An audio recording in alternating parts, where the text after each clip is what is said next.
अभिनेत्री सुहानी भटनागर।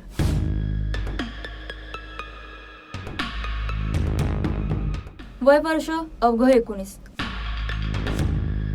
आधी सुरुवातीला तिनं अनेक जाहिरातींसाठी कामं केली।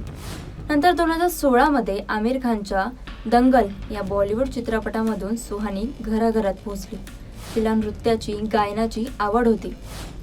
दंगल चित्रपटामधून तिच्या अभिनयाच्या जोरावर ती प्रत्येक घराघरात पोहोचली खरी, पण सध्या तिच्या अकाली निधनामुळे सगळीकडेच हळहळ व्यक्त होते।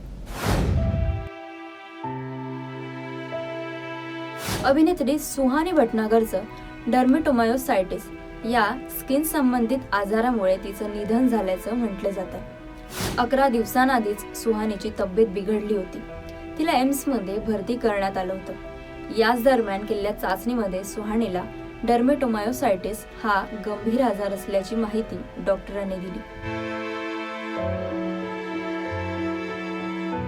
डर्मेटोमायोसायटिस हा आजार नेमका काय आहे आणि यामागची नेमकी लक्षणं काय आहेत हे आपण सविस्तर जाणून घेणार आहोत। आरोग्य तज्ञांच्या मते डर्मेटोमायोसायटिस हा अतिशय दुर्मिळ त्वचा रोग आहे। हा आजार पुरुषांच्या तुलनेत महिलांमध्येच सगळ्यात जास्त आढळतो। या आजारामध्ये शरीराची प्रतिकारक शक्ती खूपच कमकुवत होते। या आजारात शरीर रोगांशी लढण्यास सक्षम राहत नाही। स्टेरॉइड्स हाच त्याचा उपचार आहे, पण यामुळे रोगप्रतिकारक शक्तीवर आणखी परिणाम होण्याचा धोका असतो। डर्मेटोमायोसायटिस या आजारात पेशींमुळे जळजळ होते, ज्यामुळे स्नायू झपाट्याने कमकुवत होऊ लागतात आणि त्वचेवर पुरळ उठते। डर्मेटोमायोसायटिस या आजाराची नेमकी लक्षणं काय आहेत ते सुद्धा आपण आता पाहूयात। डर्मेटोमायोसायटिस या आजाराची लक्षणं खूप उशिरा दिसू लागतात किंवा अचानकपणे सुद्धा या आजाराची लक्षणं दिसू शकतात। या गंभीर आजाराचे सुरुवातीचे लक्षण म्हणजे त्वचेमधला बदल असतो।